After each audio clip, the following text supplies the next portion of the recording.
Hi everybody, I'm Brittany Lewis, a breaking news reporter here at Forbes. Joining me now is employment attorney Peter Rahbar. Peter, thanks for coming on in studio. Thanks for having me, Brittany. You're an employment attorney, so I really want to get your take on a recent story, and that's the latest in the battle between Fox News and former host Tucker Carlson. And reportedly, Fox News sent Tucker Carlson a cease and desist letter over his Twitter series. So can you walk us through why this is happening? Sure, and everybody wants to talk about this case, so it's a really fascinating employment dispute, not only if you're a lawyer, but if you're a follower of media or fan of Tucker Carlson or not. But basically, Tucker Carlson has a contract with Fox, and, broadcast personalities have a unique provision in their contract which says, as long as we're paying you through the length of the contract, we don't have to put you on air, and you're committed to us, and you can't work for anybody else. And so when Fox and Tucker parted ways, Fox still paid Tucker and said, you can't work for anyone else until the end of this contract. Tucker doesn't like that answer, and he wants to get back on air immediately. And so we're seeing that battle play out, and what Tucker's doing right now is basically, in my view, based on what we've seen of the contract, openly violating this contract with Fox.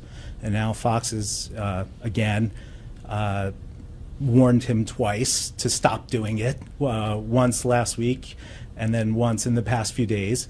And he's threatening to go back on again. And if he does that, I think we're likely to see a court filing from Fox to prevent him from coming back on air again. A lot of things in your response just now to break down, but first, I want your take on this. As an attorney, how serious is a cease and desist letter? It's really serious. I mean, sometimes... Like, you better stop? Yeah, I mean, first of all, if you get a letter from a lawyer, you should always read it and pay attention to it and maybe get your own lawyer to help you understand what it means.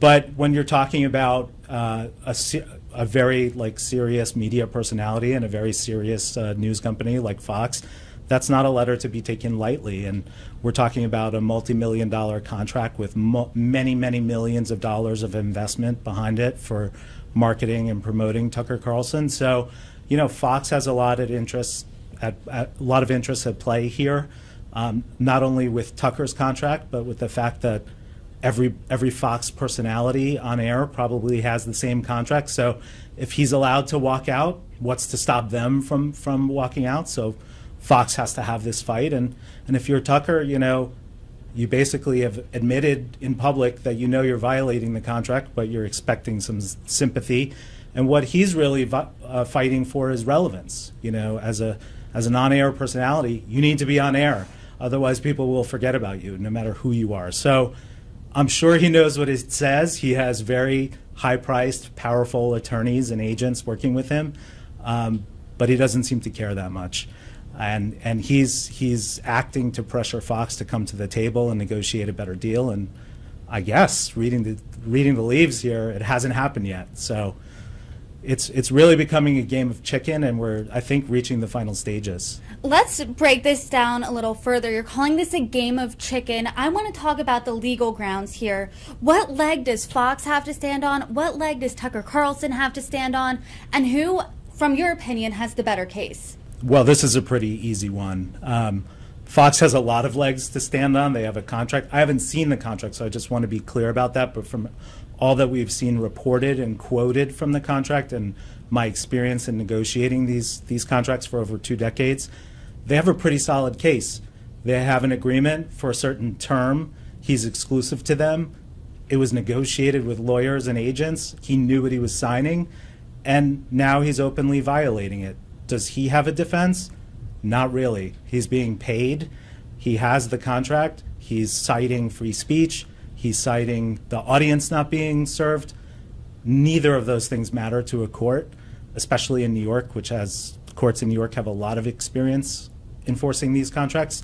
So Fox clearly has the edge if this ends up in a courtroom. And he, like you said, he has been saying Fox has been violating my First Amendment right, essentially. And his lawyer, Brian Friedman, said this to Axios. I want to get your reaction.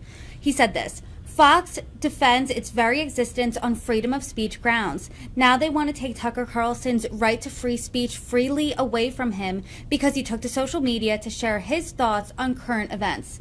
What do you make of his attorney's statement there? It's a very nice quote. It has no legal relevance to what's happening here. I mean, if you're a lawyer and you have the law behind you or you have the facts behind you, you scream them out loud in response to any question. If you don't, you say things like that quote, which talks about free speech and other things that don't matter in a contract dispute. The reality is Tucker Carlson can walk wherever he wants and say whatever he wants. Fox is not limiting that. But he can't produce a show and distribute it on a video platform in a format that's basically identical to his own past show on Fox and then cry that it's free speech. It's not a free speech issue. It's a contractual issue. The Twitter series, they're about to release a third one, but as of now, only 2 have dropped. And it is essentially very similar to Tucker's Fox show. It's a monologue where he's delivering his thoughts. So is this type of move, both by Fox News sending the cease and desist, and Tucker really, like you said, playing chicken, is this unprecedented? Have you ever seen this with this big of a talent and this big of a network? It's pretty unprecedented in that, as you say, the personalities are so big. I mean, and not every broadcaster has the leverage that he has. I mean, there are thousands of broadcasters throughout the country, on-air personalities, who have similar contract provisions and abide by them. And he's maybe the biggest one in the country, and he doesn't want to abide by it. And he's trying to force a negotiated solution with a company that seems like isn't so interested in one at this point. But there is a lot of precedent in New York for this. I mean, there are cases, you know, as I said earlier, that go back, you know, decades, because New York as a major hub of entertainment and broadcasting, the courts have a lot of experience with these contractual issues. So there are a lot of precedents, and that's probably, you know, why they're so desperate in their attempts to get out of this, because there's no legal solution for Tucker. Earlier in the conversation, you did say that Fox News is still paying Tucker Carlson. He's not on the air. Fox right now is suffering a bit of a ratings purge, if you will, during that 8 p.m. hour that was vacated by Tucker. Tucker left, or was ousted, April 21st. In all of May, it was reported that Fox lost about a third of its primetime audience. So do you think Fox here is losing money? Would it be cheaper to keep Tucker Carlson for Fox News? Wow. I don't think this is about money at all, frankly. I mean, for either side. I mean, for Fox, they didn't make the decision based on money. I mean, from what's been reported, I mean, there was no official statement as to why they did it, but from what's been reported, you know, Tucker said some things allegedly that did not, you know, sit well with Fox board members and executives and, you know, many in the general public, and that was the real cause. And sometimes there are principal issues bigger than money. So, you know, for them, it's not about money. For them, it's principle. They made the decision. Now they have to stand behind it and defend it, and they have to protect their other contracts. You know, for him, it's not about money either. He can replace that money anywhere he goes to. He just has to be able to go there. And, you know, an interesting point here is that nobody's affiliated with him yet. He's not employed by anybody. There's no company that is sponsoring this Twitter broadcast. Even Elon Musk, who's like not afraid of any legal action, has said, hey, I'm not involved in this. He's just broadcasting it. I'm not sponsoring it. Because if another company were to come in, then they would potentially have liability too for interfering with Fox's contracts and Fox's contractual rights. You're saying it's not about money. For Tucker, it's basically about relevance, especially as we get started in a 2024 presidential campaign here. For Fox News, it's also not about money. You're saying it's about principle. So what are the implications here for broadcast talent agreements as a whole? Yeah, I'm sure a lot of your colleagues are watching this really closely, because, as I said, thousands of on-air personalities have these, you know, provisions in their contracts, and for Fox, really, if they let him go and go compete against them somewhere else, you know, they're saying that our contract is of no value. And what's to stop their next, you know, great talent from walking out the door? And then, will a broadcaster at a local TV station in one of the many cities of America do the same thing? I don't know. You have to have a level of leverage and also means to do it. It seems like he's financing this whole effort himself right now, so he's really putting himself out on the line. Not everybody could do that. Not everybody makes the money that Tucker Carlson makes, obviously. So not everybody has the ability to do it, but I'm sure they want to do it. But for Fox, this is really important to keep their talent in place because, they spend millions of dollars like any other, network with major stars. They spend millions of dollars to develop and grow and promote, these people. And if they could just walk out the door at any point, why would they do that? And legally here, I'm curious what's next. You said that it seems like there's this game of chicken to get to the negotiating table. There was a cease and desist letter reportedly sent. So what are the next steps that we can expect? We know it's a developing story. Yeah, so we've seen 2 episodes and we've seen 2 letters. One said, you violated your contract. The next one said, we told you you violated your contract and now you need to stop.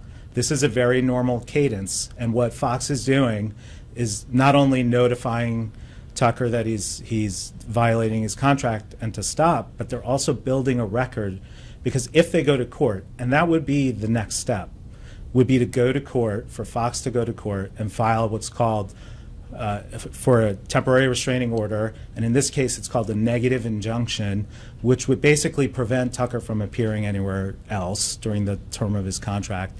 What Fox needs to do is show the court, hey, we took these steps to try and solve this dispute, to put him on notice. We did it at least twice. He refused to abide by it. Now we need your help because whatever we're saying is not keeping him off air. We need a court order to keep him off air. And then the court would, then the battle would transfer to the courtroom. And so that's where the fight would be happening. And when that battle transfers to the courtroom, what could we expect? Would Tucker, let's say he was found that he did violate this contract, would he have to pay that money back? Would he have to pay his contract till 2025, I believe, when it's over? What does that look like? Well, right now he's being paid, and that's an important factor. I mean, again, that's what's reported, and so I'm assuming that that's happening. And it's important that it's happening. If he's not being paid, that's a totally different story, and I'm sure we would have heard that by now if that were the case. But, if Fox is successful, the primary thing they're looking for is an order that says you can't appear on air through January 2025, which is the alleged, end date of this contract. They could potentially get their attorney's fees. They could get damages that they could show from lost advertising or other, after effects of this. So it could potentially be a big number for him if he loses. If he wins, I mean, it's a huge it would be a huge victory, and he could go, work where he wants while he's fighting this fight with Fox. I think Fox would still continue with a breach of contract lawsuit, but again, I think it's very unlikely that he would prevail.